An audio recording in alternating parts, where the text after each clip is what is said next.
All of his co-workers were gone. What could it mean? When Stanley came to a set of 2 open doors, he entered the door on his left. Yet there was not a single person here either. Feeling a wave of disbelief, Stanley decided to go up to it. Coming to a staircase, Stanley walked upstairs to his boss's office. Here's the door.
All of his co-workers were gone. What could it mean? When Stanley came to a set of 2 open doors, he entered the door on his left. Yet there was not a single person here either. Feeling a wave of disbelief, Stanley decided to go up to his... Coming to a staircase, Stanley walked upstairs to his boss's office. But Stanley just couldn't do it. He considered the possibility of facing his boss. Admitting he had left his post during work hours, he might be fired for that. And in such a competitive economy, why had he taken that risk? All because he believed everyone had vanished? His boss would think he was crazy. And then something occurred to Stanley. Maybe, he thought to himself, maybe I am crazy. All of my co-workers blinking mysteriously out of existence in a single moment for no reason at all? None of it made any logical sense. And as Stanley pondered this, he began to make other strange observations. For example, why couldn't he see his feet when he looked down? Why did doors close automatically behind him wherever he went? And for that matter, these rooms were starting to look pretty familiar. Were they simply repeating? No, Stanley said to himself, this is all too strange. This can't be real. And at last, he came to the conclusion that had been on the tip of his tongue. He just hadn't found the words for it. "I'm dreaming!" he yelled. "This is all a dream." Oh, what a relief Stanley felt to have finally found an answer, an explanation. His co-workers weren't actually gone. He wasn't going to lose his job. He wasn't crazy after all. And he thought to himself, I suppose I'll wake up soon. I'll have to go back to my boring real-life job pushing buttons. I may as well enjoy this while I'm still lucid. So he imagined himself flying and began to gently float above the ground. Then he imagined himself soaring through space on a magical starfield, and it too appeared. It was so much fun, and Stanley marveled that he had still not woken up. How was he remaining so lucid? And then perhaps the strangest question of them all entered Stanley's head. One he was amazed he hadn't asked himself sooner. Why is there a voice in my head dictating everything that I'm doing and thinking? Now the voice was describing itself being considered by Stanley, who found it particularly strange. I'm dreaming about a voice describing me, thinking about how it's describing my thoughts, he thought. And while he thought it all very odd and wondered if this voice spoke to all people in their dreams, the truth was that, of course, this was not a dream. How could it be? Was Stanley simply deceiving himself, believing that if he's asleep, he doesn't have to take responsibility for himself? Stanley is as awake right now as he's ever been in his life. Now, hearing the voice speak these words was quite a shock to Stanley. After all, he knew for certain, beyond a doubt, that this was in fact a dream. Did the voice not see him float and make the magical stars just a moment ago? How else would the voice explain all that? This voice was a part of himself too. Surely, if he could just... He would prove it. He would prove that he was in control, that this was a dream. So he closed his eyes gently, and he invited himself to wake up. He felt the cool weight of the blanket on his skin, the press of the mattress on his back, the fresh air of a world outside this one. Let me wake up, he thought to himself. I'm through with this dream. I wish it to be over. Let me go back to my job. Let me continue pushing the buttons. Please, it's all I want. I want my apartment and my wife and my job. All I want is my life exactly the way it's always been. My life is normal. I am normal. Everything will be fine. I am okay.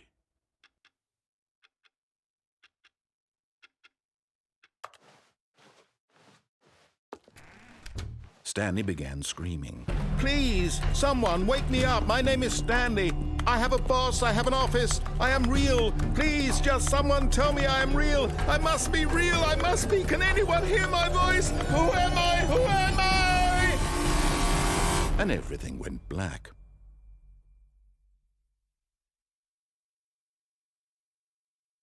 This is the story of a woman named Mariella. Mariella woke up on a day like any other.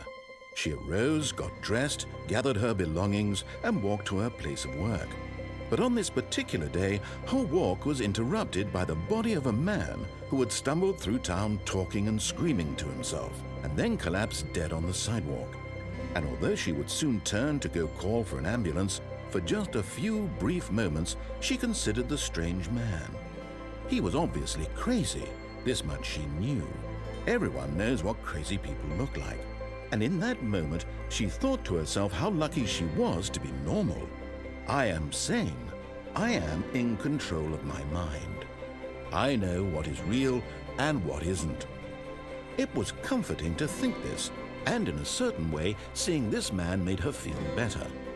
But then she remembered the meeting she had scheduled for that day, the very important people whose impressions of her would affect her career, and by extension, the rest of her life.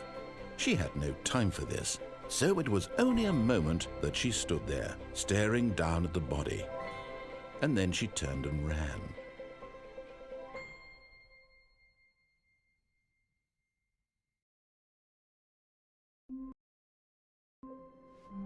All of his co-workers were gone. What could it mean? When Stanley came to a set of 2 open doors, he entered the door on his left. Yet there was not a single person here either. Feeling a wave of disbelief, Stanley decided to go up to his... Coming to a staircase, Stanley walked upstairs to his boss's office. Here's the door, just go.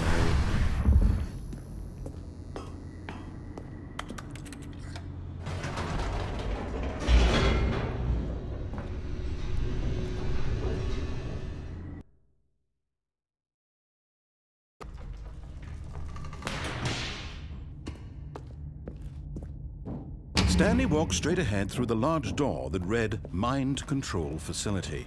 Although this passageway had the word escape written on it, the truth was that at the end of this hall, Stanley would meet his violent death.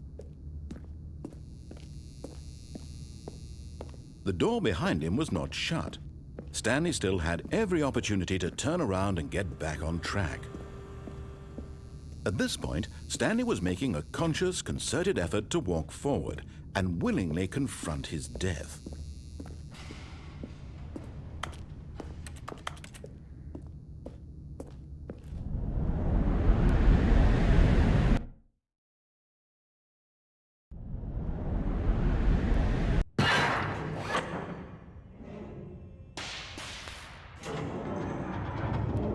As the machine whirred into motion and Stanley was inched closer and closer to his demise, he reflected that his life had been of no consequence whatsoever. Stanley can't see the bigger picture. He doesn't know the real story, trapped forever in his narrow vision of what this world is. Perhaps his death was of no great loss, like plucking the eyeballs from a blind man. And so he resigned and willingly accepted this violent end to his brief and shallow life. Farewell, Stanley.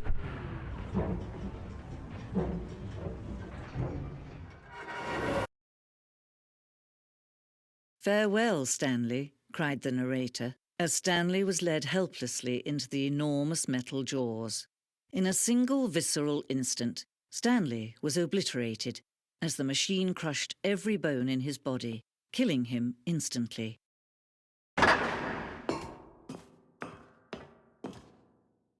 And yet it would be just a few minutes before Stanley would restart the game, back in his office, as alive as ever. What exactly did the narrator think he was going to accomplish? When every path you can walk has been created for you long in advance, death becomes meaningless, making life the same. Do you see now? Do you see that Stanley was already dead from the moment he hit start?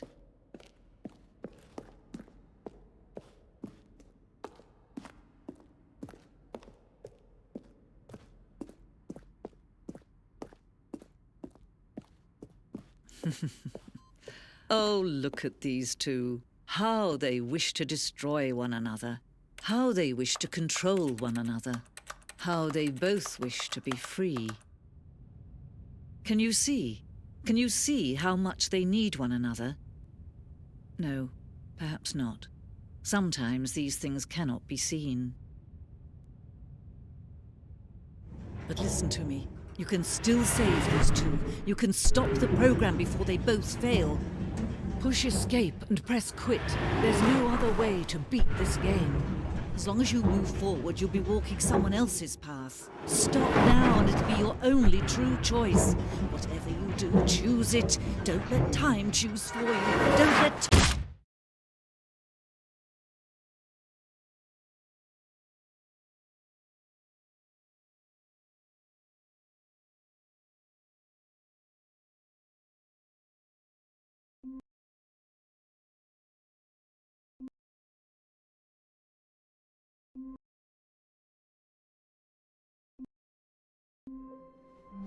All of his co-workers were gone. What could it mean? When Stanley came to a set of two open doors, he entered the door on his left. Yet there was not a single person here either.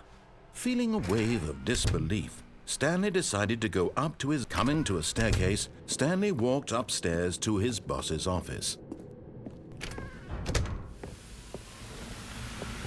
Here's the door, just go.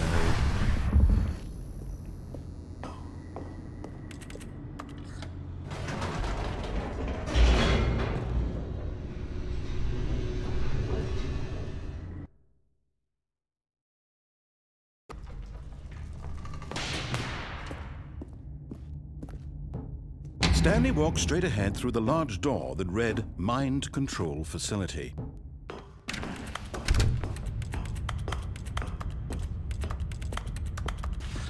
The lights rose on an enormous room packed with television screens. What horrible secret did this place hold? Stanley thought to himself. Did he have the strength to find out?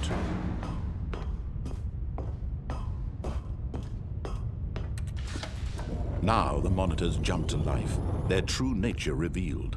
Each bore the number of an employee in the building, Stanley's co-workers. The lives of so many individuals reduced to images on a screen, and Stanley, one of them, eternally monitored in this place where freedom meant nothing. This mind control facility, it was too horrible to believe. It couldn't be true. Had Stanley really been under someone's control all this time? Was this the only reason he was happy with his boring job? That his emotions had been manipulated to accept it blindly? No, he refused to believe it. He couldn't accept it. His own life in someone else's control? Never! It was unthinkable. Wasn't it? Was it even possible? Had he truly spent his entire life utterly blind to the world? But here was the proof. The heart of the operation. Controls labeled with emotions. Happy, or sad, or content. Walking, eating, working. All of it monitored and commanded from this very place. And as the cold reality of his past began to sink in, Stanley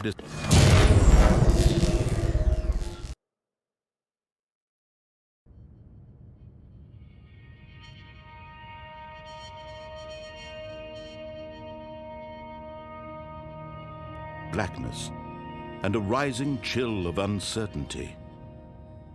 Was it over? Yes! He had won! He had defeated the machine, unshackled himself from someone else's command. Freedom was mere moments away. And yet, even as the immense door slowly opened, Stanley reflected on how many puzzles still lay unsolved. Where had his co-workers gone? How had he been freed from the machine's grasp? What other mysteries did this strange building hold? But as sunlight streamed into the chamber, he realized none of this mattered to him, for it was not knowledge or even power that he had been seeking, but happiness. Perhaps his goal had not been to understand, but to let go.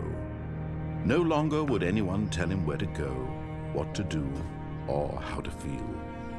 Whatever life he lives, it will be his. And that was all he needed to know. It was perhaps the only thing worth knowing. Stanley stepped through the open door. Stanley felt the cool breeze upon his skin, the feeling of liberation, the immense possibility of the new path before him. This was exactly the way, right now, that things were meant to happen. And Stanley was happy.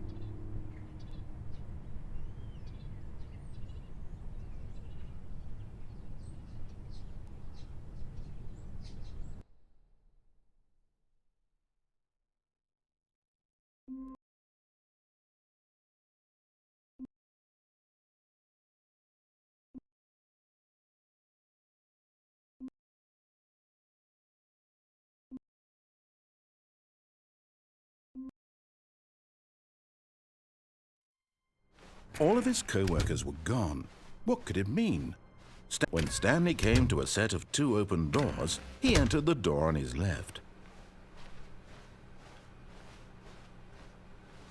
Yet there was not a single person here either. Feeling a wave of disbelief, Stanley decided to go up to it. Coming to a staircase, Stanley walked upstairs to his boss's office.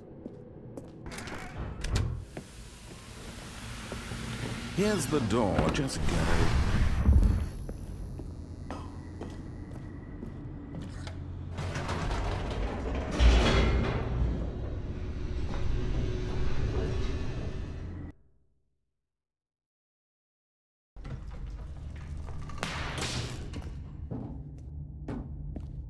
Stanley walked straight ahead through the large door that read Mind Control Facility.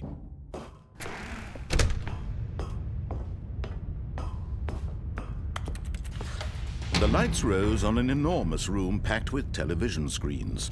What horrible secret did this place hold? Stanley thought to himself. Did he have the strength to find out?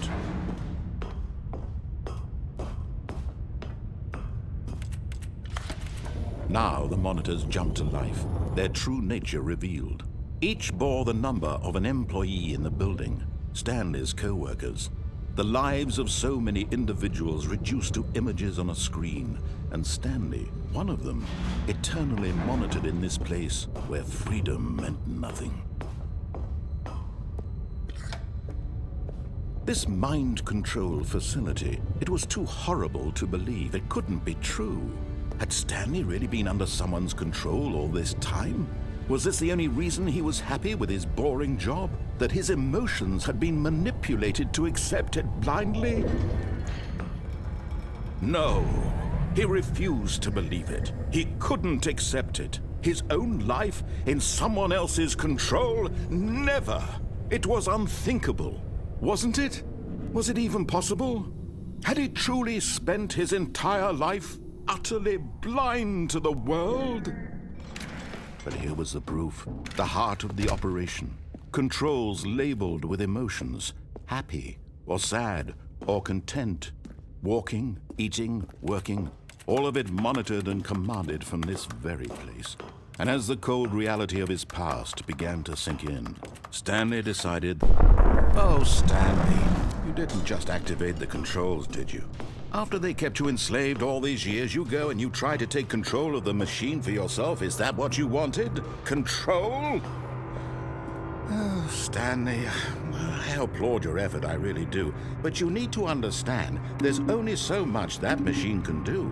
You were supposed to let it go, turn the controls off, and leave. If you want to throw my story off track, you're going to have to do much better than that. I'm afraid you don't have nearly the power you think you do. For example, and I believe you'll find this pertinent, Stanley suddenly realized he had just initiated the network's emergency detonation system. In the event that this machine is activated without proper DNA identification, nuclear detonators are said to explode, eliminating the entire complex. How long until detonation then? Let's say, 2 minutes. Now this is making things a little more fun, isn't it, Stanley? It's your time to shine. You are the star. It's your story now. Shape it to your heart's desires. Oh, this is much better than what I had in mind. What a shame we have so little time left to enjoy it. Mere moments until the bomb goes off. But what precious moments each one of them is. More time to talk about you, about me, where we're going, what all this means. I barely know where to start. What's that? You'd like to know where your co-workers are? A moment of solace before you're obliterated? All right, I'm in a good mood. You're gonna die anyway. I'll tell you exactly what happened to them. I erased them. I turned off the machine. I set you free. Of course, that was merely in this instance of the story. Sometimes when I tell it, I simply let you sit there in your office forever, pushing buttons endlessly and then dying alone. Other times, I let the office sink into the ground, swallowing everyone inside, or I let it burn to a crisp. I have to say this, though, this version of events has been rather amusing. Watching you try to make sense of everything and take back the control wrested away from you, it's quite rich. I almost hate to see it go. But I'm sure whatever I come up with on the next go-around will be even better. My goodness, only 34 seconds left. But I'm enjoying this so much. You know what? To hell with it. I'm going to put some extra time on the clock, why not? These are precious additional seconds, Stanley. Time doesn't grow on trees. Oh dear me, what's the matter, Stanley? Is it that you have no idea where you're going or what you're supposed to be doing right now? Or did you just assume when you saw that timer that something in this room was capable of turning it off? I mean, look at you. Running from button to button, screen to screen, clicking on every little thing in this room. These numbered buttons, no, these colored ones. Or maybe this big red button, or this door. Everything, anything, something here will save me. Why would you think that, Stanley? That this video game can be beaten? Won? Solved? Do you have any idea what your purpose in this place is? But you really believe there's an answer? How many times will you replay this bit, looking desperately for a solution? 10? 100? 1,000? I look forward to finding out and to watching the bomb go off each time you fail. Just you and me and the retching explosion of fire and metal over and over and over for all of eternity. And Stanley died again. And Stanley died again. And Stanley died again. Take a look at the clock, Stanley. That's 30 seconds you have left to struggle. 30 seconds until a big boom and then nothing. No ending here, just you being blown to pieces. Will you cling desperately to your frail life, or will you let it go peacefully? Another choice. Make it count, or don't. It's all the same to me, all a part of the joke. And believe me, I will be laughing at every second of your inevitable life from the moment we fade in until the moment I say, happily ever after.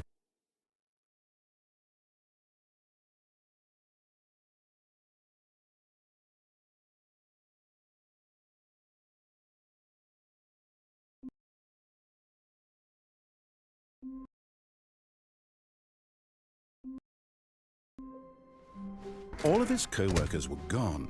What could it mean? When Stanley came to a set of 2 open doors, this was not the correct way to the meeting room, and Stanley knew it perfectly well. Perhaps he wanted to stop by the employee lounge first, just to admire it. It was okay. But eager to get back to business, Stanley took the first open door on his left. And so he detoured through the maintenance section, walked straight ahead to the opposite door, and got back on track. But Stanley didn't want to go back to the office. He wanted to wander about and get even further off track. So now in order to get back, he needed to go, from here it's, oh, no, it's to the right, my mistake. No, not the right. Why would I have ever said it was to the right? What was I thinking? It's clearly... Oh dear, would you hold on for a minute, please? Now, let's see. We went down right, left, down, left, right. Yep, okay, yes. I've got it now. This story is absolutely, definitely this way. No. This isn't right at all. You're not supposed to be here yet. This is all a spoiler. Quick, Stanley, close your eyes. Okay. We just have to get back to, oh, who am I kidding? It's all rubbish now. The whole story completely unusable. How about, rather than waste my time trying to salvage this nonsense, we'll just restart the game from the beginning. And this time, suppose we don't wander so far off track, Okay, from the top. All of his co-workers were gone. What could it mean? Stanley decided to go to the meeting room. Perhaps he had simply missed a memo.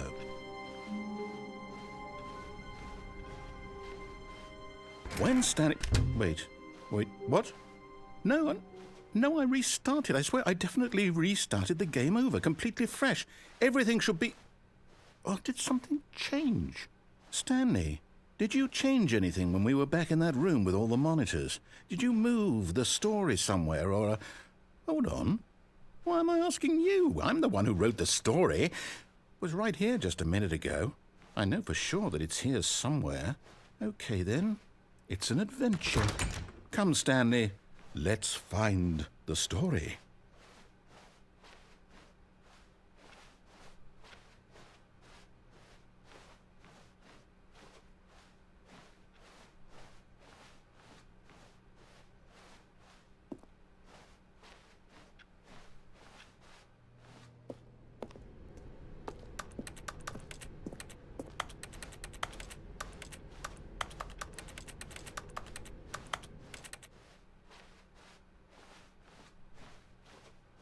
I'll say it. This is the worst adventure I've ever been on. I can promise you there definitely was a story here before. Do we need to restart the game again? Well, I find it unlikely that we'll ever progress by starting over and over again, but it's got to be better than this. Okay, let's give it a shot. Why not? All of his co-workers were gone. What could it mean? Stanley decided to go to the meeting room. Perhaps he had simply missed a memo.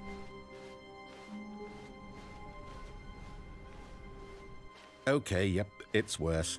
I might be remembering this wrong. It's possible the story is back where we just came from. Why don't we go back the other direction and see if we missed anything?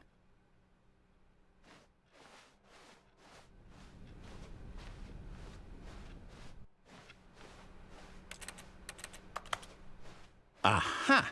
I knew we'd miss something. The story. Here it comes. No, wait, never mind. Not the story. Okay, let's head back the other way and retrace our steps. Now this... Well, I'll be honest, I don't recognize this place at all. Is this the story? I don't think so. I can't quite recall, but I believe my story took place in an office building. Is that correct? Do you remember, Stanley? Well, do you know what? Since I've completely forgotten what we were supposed to be doing, how about this? You win! Congratulations! I know you put in a lot of hard work, and it really paid off, so good job. Oh, no. No, I don't feel right about this at all. We both know you didn't put in any actual work for that win. Some people win fair and square, and this was not one of those situations. Okay? I'm getting weirded out by whatever this place is. I don't care what might happen this time. I have to restart. All right, I've got a solution. This time, to make sure we don't get lost, I've employed the help of the Stanley Parable Adventure Line. Just follow the line. How simple is that?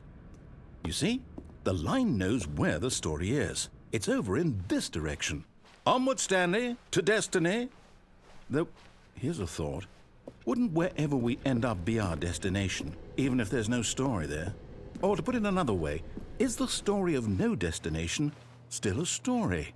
Simply by the act of moving forward, are we implying a journey such that a destination is inevitably conjured into being via the very manifestation of the nature of life itself? Whoa. Hang on. That got a bit weird back there. Well, I'd like to apologize. Not sure where I was going with all that. You know what? I think what we need right now is a bit of music to lighten the mood. Wait, cut the music, go back and look at that fern. Wait, what? We're back at the office? No. Line, you do know we're looking for the Stanley Parable, right? Oh, no, not again. Line, how could you have done this to us? And after we trusted you, after everything we've been through, you... Oh, I can't take this anymore. To hell with it. Restart. You know what, Stanley? I say forget the adventure line. What's it ever done for us? We're intelligent people, right? Why can't we make up our own story? Something exciting, daring, mysterious. Ooh, this all sounds perfectly doable. Why don't we simply start wandering in, well, I don't know. How about this direction? Now, yes, this is exciting. Just me and Stanley forging a new path, a new story. Well, it could be anything. What do you want our story to be? Go wild. Use your imagination. Whatever it might be, Stanley, I'm ready for it. Oh, no, not you again. Stanley, I'd also like to veto the line from having any role in our awesome new story. No lines or monitor rooms. Just don't acknowledge it, and we should be fine. Ah, a choice. We get to make a decision. From here, the story is in our control. How important we mustn't squander the opportunity. In fact, I believe I need a minute to think here. Just walk in circles for a minute. Okay, so I know that each door has to lead somewhere, which means that somewhere, the place where we're trying to go, there must be a reverse door that leads here. And that in turn means that our destination corresponds with the counter-inverted reverse door's origin. So starting from the right, let us ask, will taking the right door lead us to where we're going? And since the answer is clearly yes, then by all accounts, the door on the right is the correct one. Another victory for logic. Come, Stanley, our destiny awaits. Oh, hold up, what's this? The confusion ending. You're telling me that's what this is? It's all one giant ending? And we're supposed to restart the game, what, eight times? That's really how all this goes? It's all determined? So now, according to the schedule, I restart again. Then what? Am I just supposed to forget? Well, what if I don't want to forget? My mind goes blank simply because it's written here on this thing, wall. Well, who consulted me? Why don't I get to decide? Why don't I get a say in all of this? Is it really? No, it can't be. I don't want it to be. I don't want the game to keep restarting. I don't want to forget what's going on. I don't want to be trapped like this. I won't restart the game. I won't do it. I won't do it. I won't do it. And the timer stopped? Does that mean, did we do it? Did we break the cycle? The, whatever it is that made this schedule? How would we even know? Will someone come for us? Will something happen?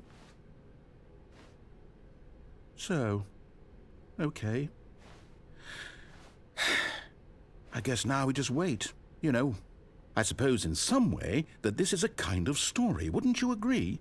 I'm not quite sure if we're in the destination or the journey, though they're always saying that life is about the journey and not the destination, so I hope that's where we are right now. We'll find out, won't we? Eventually. Well, in the meantime, if you...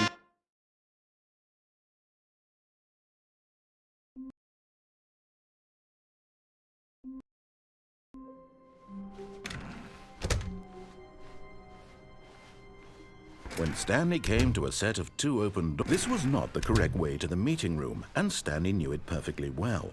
Perhaps he wanted to stop by the employee lounge first, just to admire it. It was okay. But eager to get back to business, Stanley took the first open door on his left. Stanley was so bad at following directions, it's incredible he wasn't fired years ago. Oh, well, look who's got cold feet. Sorry to break it to you, Stanley, but that lift isn't coming back. You'd best either get comfortable right here on this platform, or test your luck by jumping to the floor below. You know what? Looking at it now, it's not that far to the bottom floor. I bet you can make it. Whoops. Looks like I was wrong. How clumsy of me.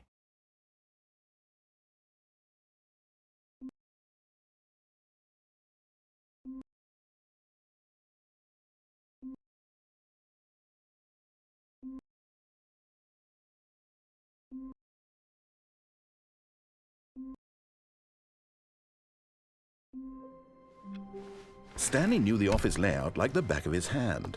It was only a matter of time before he found the others, wherever they were. Just a matter of time. When Stanley came to a set of 2 open doors, this was not the correct way to the meeting room, and Stanley knew it perfectly well. Perhaps he wanted to stop by the employee lounge first, just to admire it. It was okay.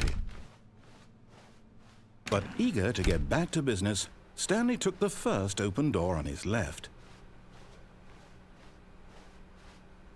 Stanley was so bad at following directions, it's incredible he wasn't fired years ago. But in his eagerness to prove that he is in control of the story and no one gets to tell him what to do, Stanley leapt from the platform and plunged to his death. Good job, Stanley. Everyone thinks you are very powerful.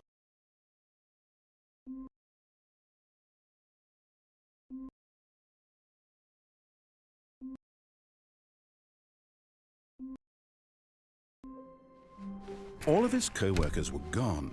What could it mean? When Stanley came to a set of 2 open doors, this was not the correct way to the meeting room, and Stanley knew it perfectly well. Perhaps he wanted to stop by the employee lounge first, just to admire it. It was okay. But eager to get back to business, Stanley took the first open door on his left. Stanley was so bad at following directions, it's incredible he wasn't fired years ago. Look, Stanley, I think perhaps we've gotten off on the wrong foot here. I'm not your enemy, really, I'm not. I realize that investing your trust in someone else can be difficult, but the fact is that the story has been about nothing but you all this... What? Really? I was in the middle of something. Do you have zero consideration for others? Are you that convinced that I want something bad to happen to you? Why, I don't know how to convince you of this, but I really do want to help you, to show you something beautiful. Look, let me prove it. Let me prove that I'm on your side. Give me a chance. Now listen carefully, this is important. Stanley walked through the red door. Oh, thank God you are willing to listen to me. Do you see that I really have wanted you to be happy all this time? The problem is all these choices. The two of us always trying to get somewhere that isn't here. Running and running and running, just the way you're doing right now. Don't you see that it's killing us, Stanley? I wanted to stop. We would both be so much happier if we just stopped. And I think I have a solution. Here, let me show you.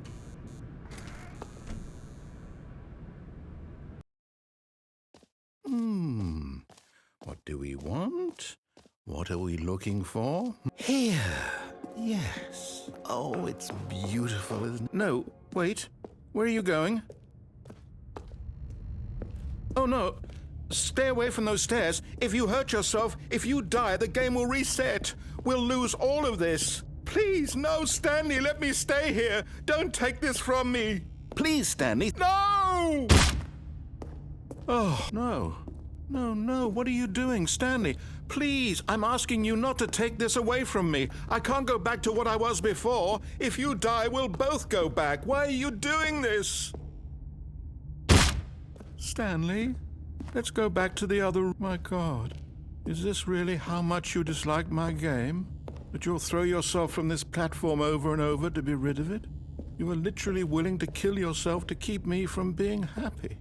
Am I reading the situation correctly? Or maybe you're just getting a kick out of it. I don't know anymore. I just wanted us to get along. But I guess that was too much to ask. It looks like you wanted to make a choice after all. Well, this one is yours.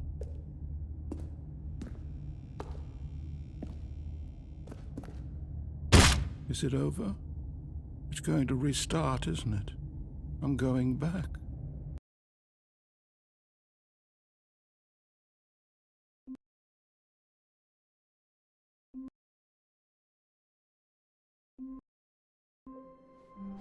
All of his co-workers were gone. What could it mean? When Stanley came to a set of two open doors, this was not the correct way to the meeting room, and Stanley knew it perfectly well. Perhaps he wanted to stop by the employee lounge first, just to admire it. It was okay. But eager to get back to business, Stanley took the first open door on his left. Stanley was so bad at following directions, it's incredible he wasn't fired years ago. Look, Stanley, I think perhaps we've gotten off on the wrong foot here. I'm not your enemy, really, I'm not. I realize that investing your trust in someone else can be difficult, but the fact is that the story has been about nothing but you all... What? Really? I was in the middle of something. Do you have zero consideration for others? Are you that convinced that I want something bad to happen to you? Why, I don't know how to convince you of this, but I really do want to help you, to show you something beautiful. Look, let me prove it.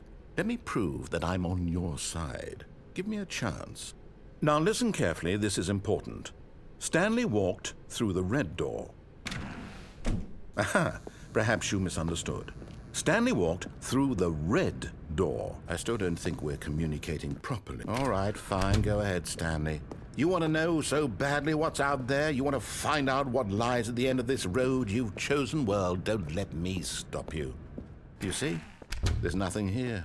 I haven't even finished building this section of the map, because you were never supposed to be here in the first place. Broken rooms, exposed developer textures. Is this what you had wanted?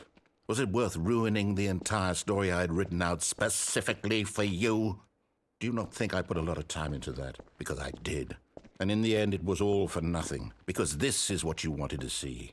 Help me here, Stanley. Help elucidate these strange and unknowable desires of yours. What would have made this game better? What did you want to see? Vehicles? Skill trees? Work with me. You've given me absolutely nothing so far. Tell you what, let me take a stab in the dark at a new design and you can give me some feedback. There we go. A third option. This already feels leaps ahead of where we were. Okay, I'm going to stop you there. Now, tell me about your experience with this new version. Would you say that the game benefited from allowing you more choices? Feel free to be honest. I'm looking for some real critical feedback here. Oh, well, now this is useful. You didn't like it, but you didn't totally hate it either. You enjoyed it, perhaps is the correct term. It didn't cause you excruciating pain. Big steps we've made here today, Stanley.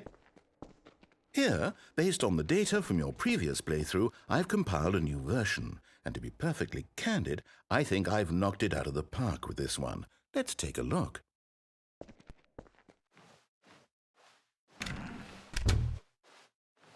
Now, would you say that competitive leaderboard helped you feel motivated to keep walking through doors? Again, honest answers, please. Hey, I nearly forgot. I've got a prototype of a new game I've been working on, and now would be a lovely opportunity to give it some playtesting. You wouldn't mind taking a look at it, would you? Perfect. Let me boot it up. In this game, the baby crawls left towards danger. You click the button to move him back to the right, and if he reaches the fire, you fail. It's a very meaningful game, all about the desperation and tedium of endlessly confronting the demands of family life. I think the art world will really take notice. But of course, the message of the game only becomes clear once you've been playing it for about 4 hours. So why don't you give it 4 hours of play to make sure it's effective? Be sure to keep notes on your experience.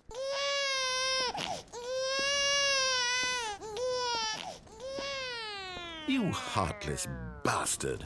Did you do it because you hate babies or purely to spite me?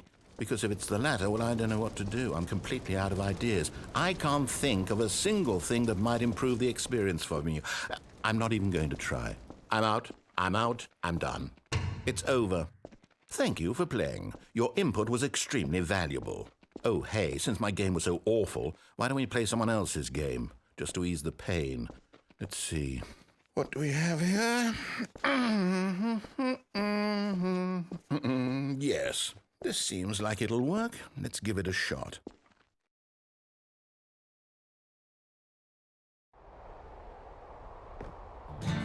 Aha! Fascinating. What do you think this game is about, Stanley? What's our backstory? What is our motivation? Well, it seems obvious to me that you are meant to play as a creepy man spying on innocent civilians below you from up high in your creep tower, perhaps for some sort of twisted erotic purpose.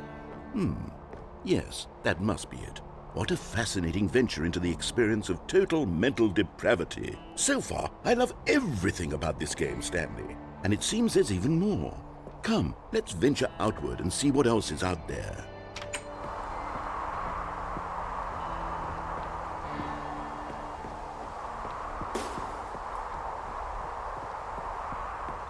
Oh, no.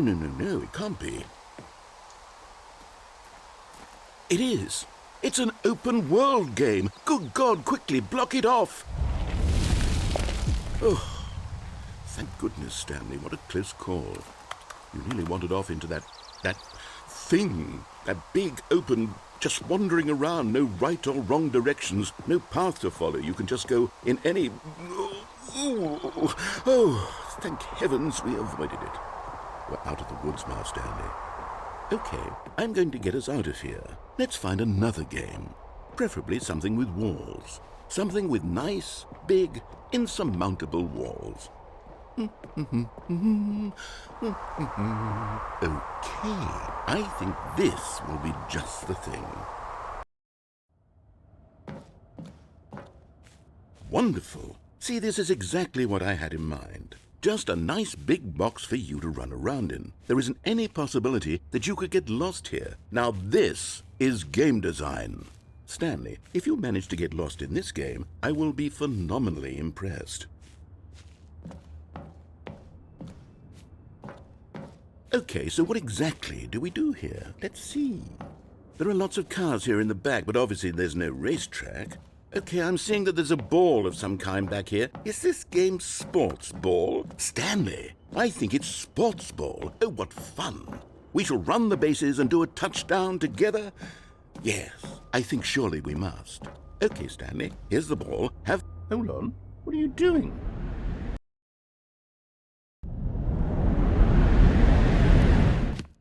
Stanley, don't do that. I can't follow you there. I can't help you.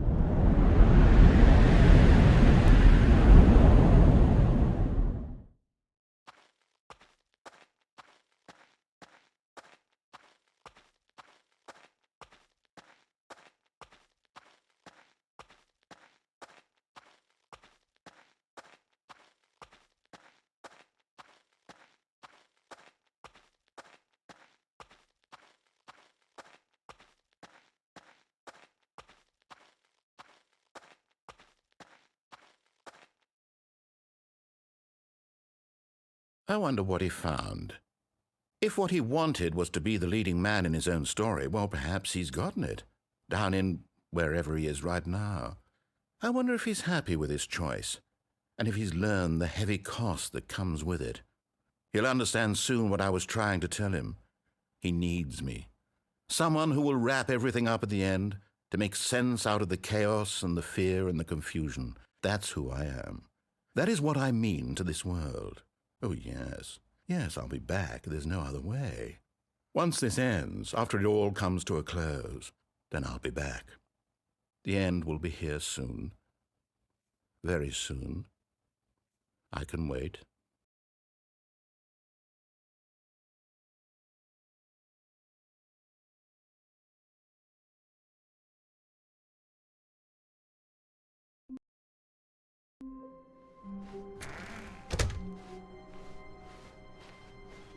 When Stanley came to a set of 2 open doors, this was not the correct way to the meeting room, and Stanley knew it perfectly well. Perhaps he wanted to stop by the employee lounge first, just to admire it. It was okay. But eager to get back to business, Stanley took the first open door on his left. Stanley was so bad at following directions, it's incredible he wasn't fired years ago. Look, Stanley, I think perhaps we've gotten off on the wrong foot here. I'm not your enemy, really, I'm not. I realize that investing your trust in someone else can be difficult, but the fact is that the story has been about nothing but you all this time. There's someone you've been neglecting, Stanley. Someone you've forgotten about. Please, stop trying to make every decision by yourself. Now, I'm not asking for me. This is it, Stanley. Your chance to redeem yourself, to put your work aside, to let her back into your life. She's been waiting. That's her, Stanley.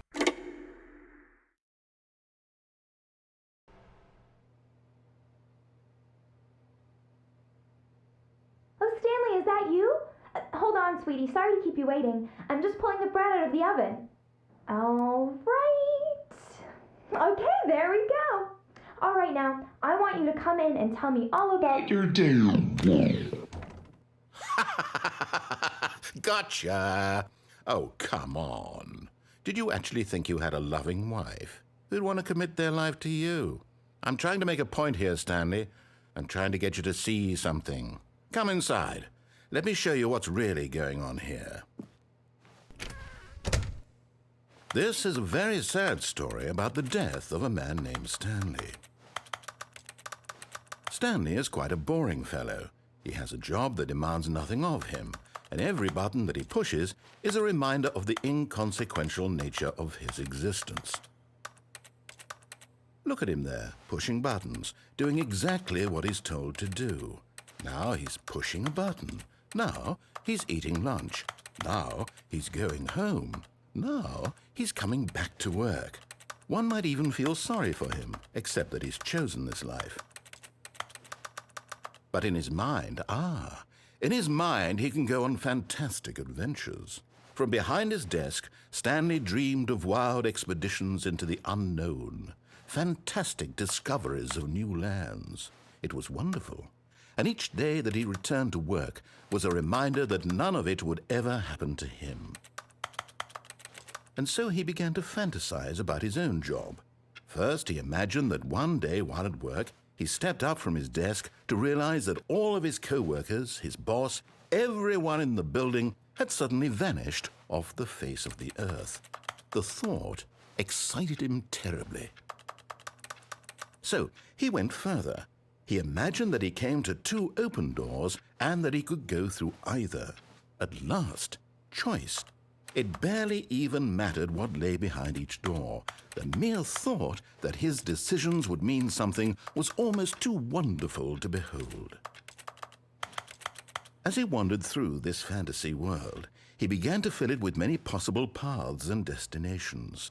Down one path lay an enormous round room with monitors and mind controls. And down another was a yellow line that weaved in many directions. And down another was a game with a baby. And he called it the Stanley Parable.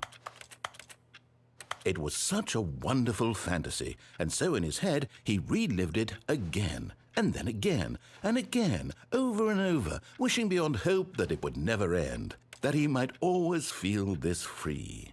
Surely there's an answer down some new path, mustn't there be? Perhaps if he played just one more time. But there is no answer. How could there possibly be? In reality, all he's doing is pushing the same buttons he always has. Nothing has changed. The longer he spends here, the more invested he gets, the more he forgets which life is the real one.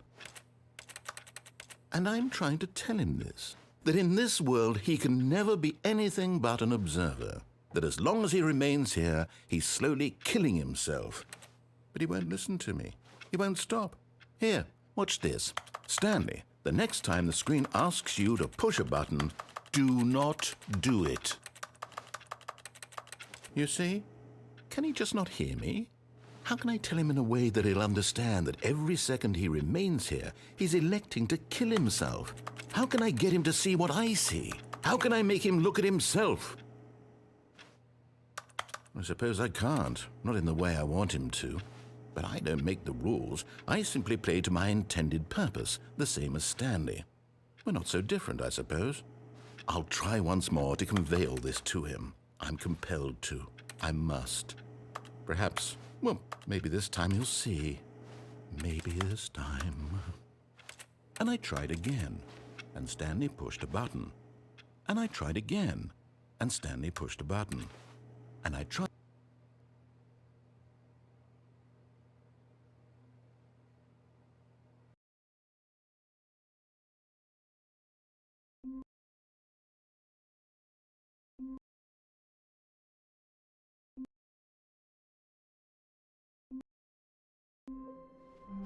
All of his co-workers were gone. What could it mean? When Stanley came to a set of two open doors, this was not the correct way to the meeting room, and Stanley knew it perfectly well. Perhaps he wanted to stop by the employee lounge first, just to admire it. It was okay. But eager to get back to business, Stanley took the first open door on his left. Stanley was so bad at following directions, it's incredible he wasn't fired years ago. Look, Stanley, I think perhaps we've gotten off on the wrong foot here. I'm not your enemy, really, I'm not. I realize that investing your trust in someone else can be difficult, but the fact is that the story has been about nothing but you all this time. There's someone you've been neglecting, Stanley. Someone you've forgotten about. Please. Stop trying to make every decision by yourself. Now, I'm not asking for me. This is it, Stanley. Your chance to redeem yourself. To put your work aside. To let her back into your life. She's been waiting. That's her, Stanley. Oh, no, you can't. Did you just unplug the phone? No, that wasn't supposed to be a choice. How did you do that? You actually chose incorrectly? I didn't even know that was possible. Let me double check. No, it's definitely here, clear as day. Stanley picks up the phone. He's taken to his apartment where he finds his wife, and the two pledge themselves to one another. Music comes in, fade to white, roll credits. Not picking up the phone is actually somehow an incorrect course of action. How is that even possible? None of these decisions were supposed to mean anything. I don't understand. How on earth are you making meaningful choices? What did you... Wait a second. Did I just see... No, that's not possible. I can't believe it. How had I not noticed it sooner? You're not Stanley. You're a real person. I can't believe I was so mistaken. This is why you've been able to make correct and incorrect choices. And to think I've been letting you run around in this game for so long. If you'd made any more wrong choices, you might have negated it entirely. It's as though you completely ignored even the most basic safety protocol for real-world decision-making. Or did you not grasp the severity of the situation? Well, I won't have that kind of risk on my watch. I'm going to stop the game for a moment so we can educate you properly on safe decision-making in the real world. Please observe this helpful instructional video. Choice. It's the best part of being a real person. But if used incorrectly, can also be the most dangerous. For example, in this scenario, a hypothetical real person named Rupert has a choice. He could invent a machine that eliminates food shortages across the world to make life better for all people. Or he could spend years of hard work forgetting how to read. Which choice would you make? Remember that unlike here, the real world makes sense, and at no time should you make a choice that does not conform to rational logic. If you find yourself speaking with a person who does not make sense, in all likelihood, that person is not real. Allow the person to finish their thought, then provide an excuse why you cannot continue talking. Turn to a partner and practice saying, "My goodness, is it 4:30? I'm supposed to be having a back, sack, and crack." Excellent. Making choices on a regular basis is the best part to a healthy decision-making process. Most medical professionals recommend making at least 8 choices per day. Do you make more than 8? Less? And finally, if you begin to wonder if your choices are actually meaningful and whether you'll ever make a significant contribution to the world, just remember that in the vast infiniteness of space, your thoughts and problems are materially insignificant, and the feeling should subside. At this time, your instructor will guide you in an exercise to test and reinforce the material covered in this video. Welcome back. You may have noticed that this room has begun to deteriorate as a result of narrative contradiction. But not to worry. Now that you're properly informed on good decision-making, we're going to revisit a choice you made just a few minutes ago and see what the correct thing to do would have been. This way, please.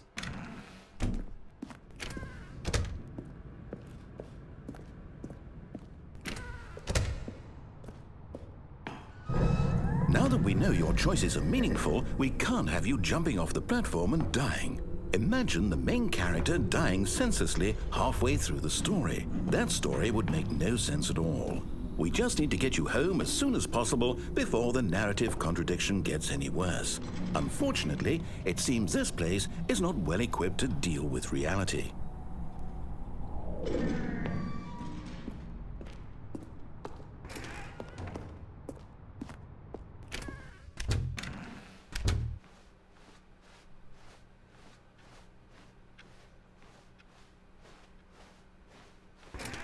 Almost there. You'll take the door on the left, back to the correct ending, the story will have resolution once again, and you'll be home free in the real world. Now remember, all you need to do is behave exactly as Stanley would. That means choosing responsibly and always putting the story first. I'm quite sure you'll be up to the task. Just follow my lead and you'll be fine. All right. When Stanley came to a set of 2 open doors, he entered the door on his left.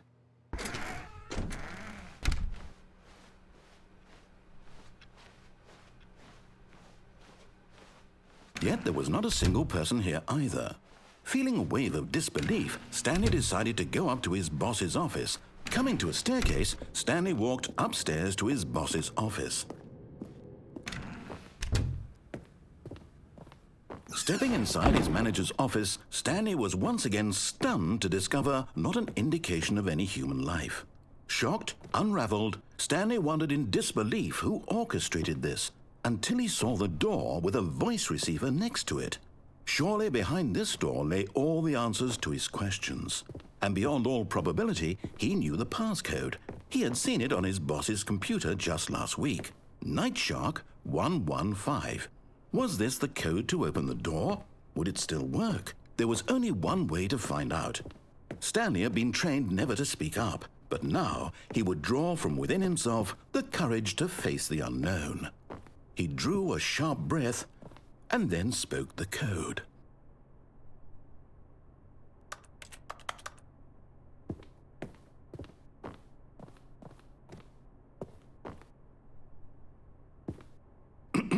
Stanley spoke the code. Night Shark 115. He spoke it into the receiver, right there on the wall.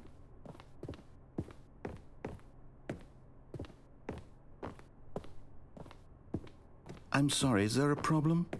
You didn't mishear me, did you? Please speak the code into the receiver. Otherwise, we can't get on with the story. This is a crucial step.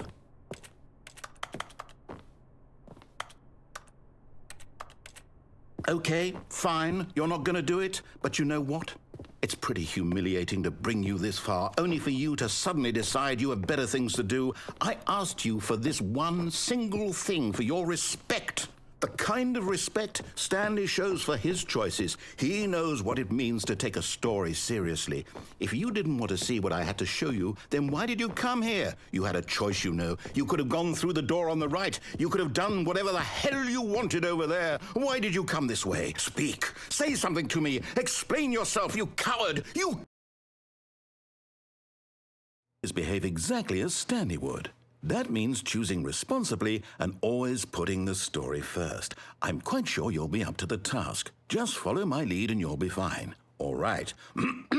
When Stanley came to a set of 2 open doors, he entered the door on his left. No! Why did you do that? Quickly, hurry back in the other direction. Perhaps we're not too late.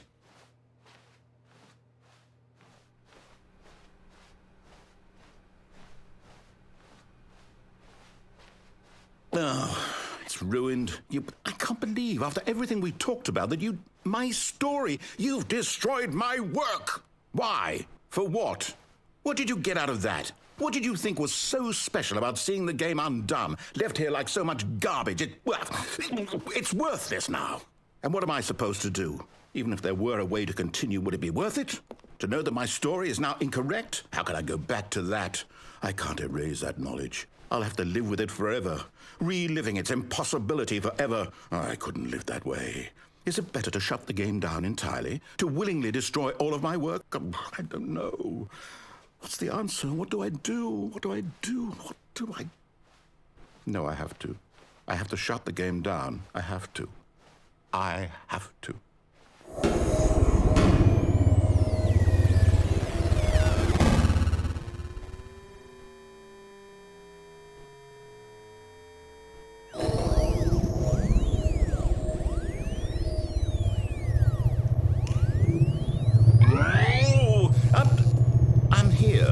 I'm still here in this pile of rubbish, with you, who thought you were so clever.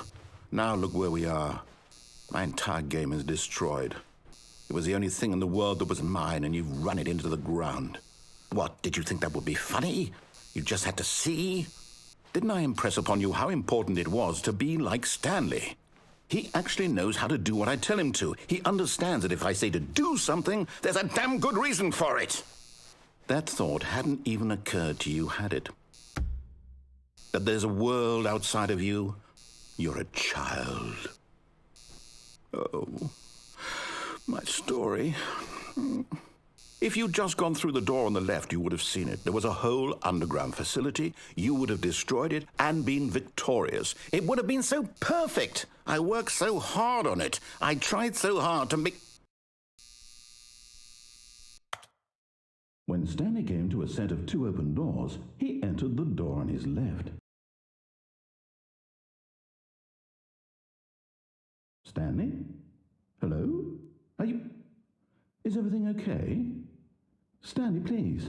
I need you to make a choice. I need you to walk through the door. Are you listening to me? Can you hear me? Is everything all right? Stanley, this is important. The story needs you. It needs you to make a decision. It cannot exist without you. Do you understand me? Whatever choice you make is just fine. They're both correct. You cannot be wrong here. We can work together. I'll accept whatever you do. I simply need you to take that step forward, please. Choose. Do something. Anything. This is more important than you can ever know. I need this. The story needs it. So, you hear me? Are you there? Are you listening to this? Stanley, are you there? Okay. It's okay, I can wait. You need time to decide. Time to make sure your choice is correct. That is the best choice. That's all right. I'll wait for you to decide what's the right thing to do. Take as much time as you need.